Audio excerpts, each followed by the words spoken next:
1928, a train carrying Chinese warlord and a de facto ruler of Manchuria, Zhang Zuoling, exploded into the South Manchurian Railway. It was done by the Kwangtung of the Imperial Japanese Army. It was only one of many aggressions of Japan on China, and it was the beginning of evil. Hello everybody, and welcome to Japan Rise of Evil, our first little documentary kind of thing I try to make. I'm gonna wear my suit in a second and talk about the topics, but I would want to show some community posts right there in the screen. It should show up. So thank you to Kira, Konstantina, and others who have posted a lot on the community page on Discord, which is the link is in the bio. And please don't forget to subscribe, like, and do all these cool stuff, as well as comment. I love reading your comments. It supports the channel and gets more reach to more people, so we can cover more of these topics. Let's get right into the video. Japan, Rise of Evil. It is September 1931. It's been 3 years since the assassination of Zhang Zuoling. This time, they would kill their own people, bomb their own train, and blame it on China. It was called the Mukden Incident. On September 18, 1931, the Kwangtung arrived at the railway. They placed dynamite ready for the train to come. But the dynamite blew up, but not the train. It blew up 31 inches of steel. But it was enough for casus belli, a declaration of war. They began an attack nearby Chinese garrisons, surprising them and killing them. They blamed the attack on China. And by 1932, Japan had invaded Manchuria. Japan's answer to the economic blizzard of the Depression was war. First, an invasion of Manchuria, and then China.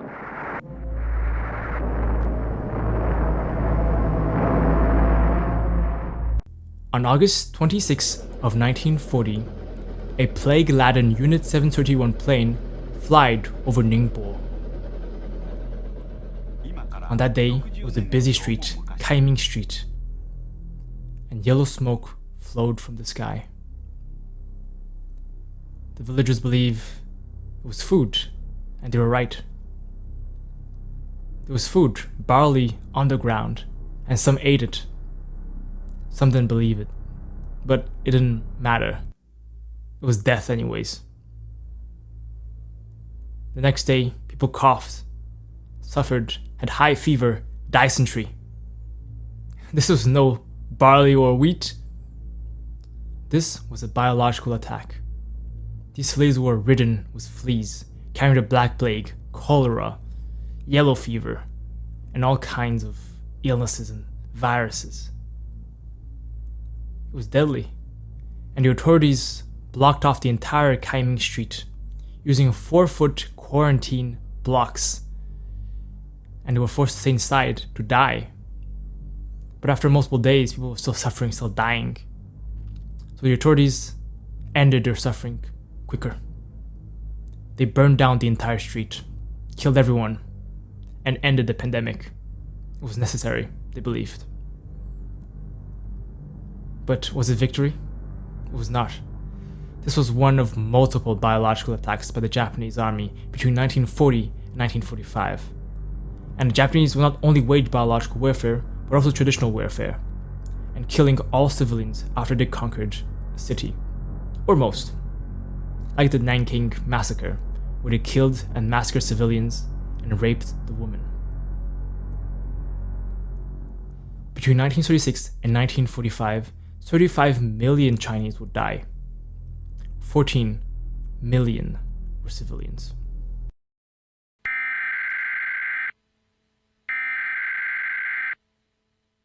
But soon, China was not enough.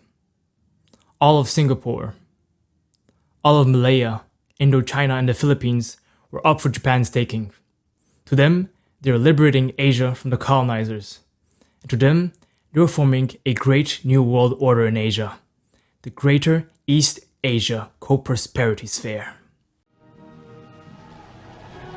8国も天皇陛下には大東亜会議に列席し、共栄圏の輝ける歴史に三たる1ページを記録すべき重大使命を担って来庁せる中華民国、タイ国、満州国、フィリピン国、ビルマ国の代表を11月4日宮中に召させられ、ご艦隊ご激励のご示しをもってご参を御催し遊ばされました。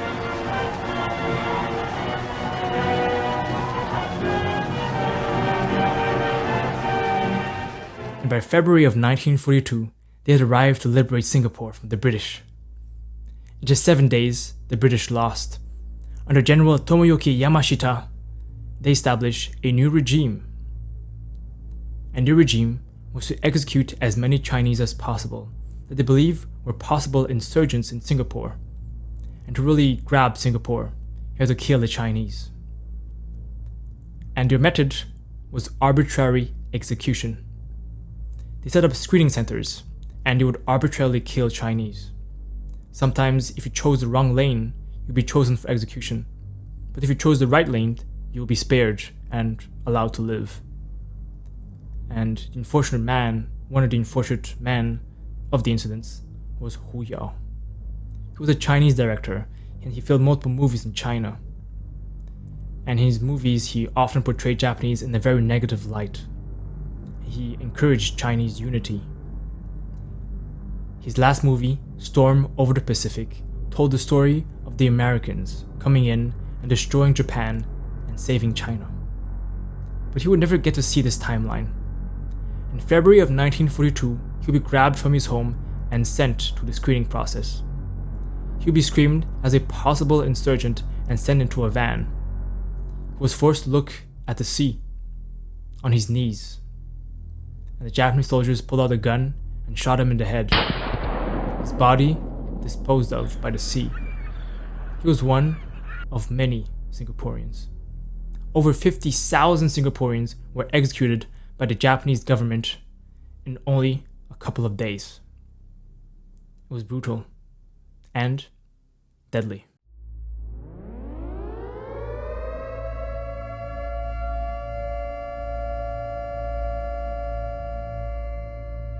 On December 8, 1941, just a couple of hours after the Pearl Harbor attacks, Japan began a systemic invasion on the Philippines.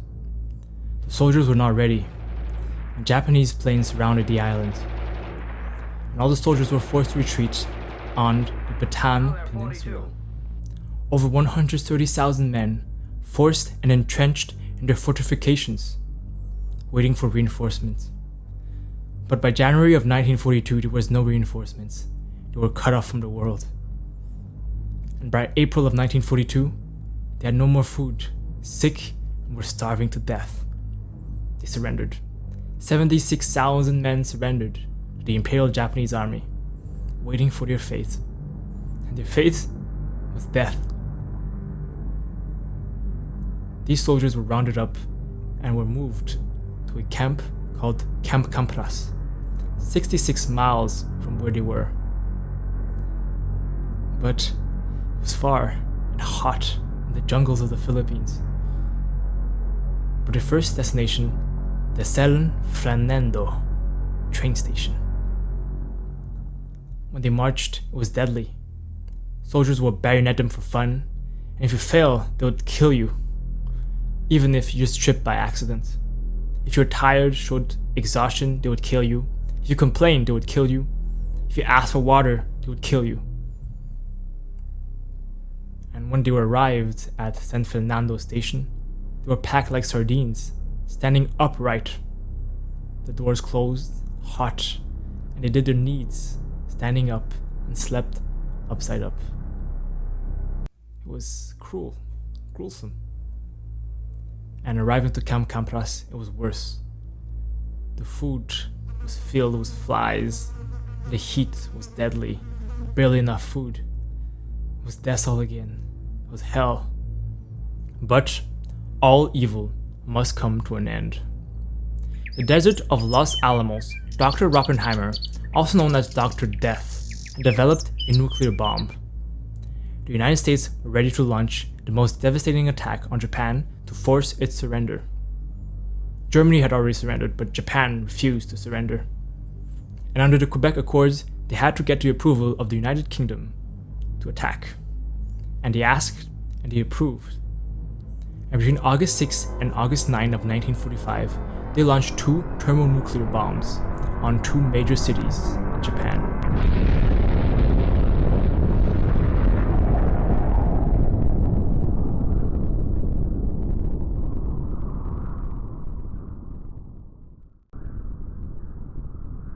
Cities, hospitals, churches, fire stations, and civilians were blown to rubble instantly, and the rest died from nuclear radiation. Japan had never seen such power. Not since 1853, the black ships of the Americans. This was horrifying to them. They conceded, surrendered, and on the 15th of August 1945, the Showa of Japan announced the surrender of Japan and the end of the empire. It seemed like we had ended evil once and for all. Or did we?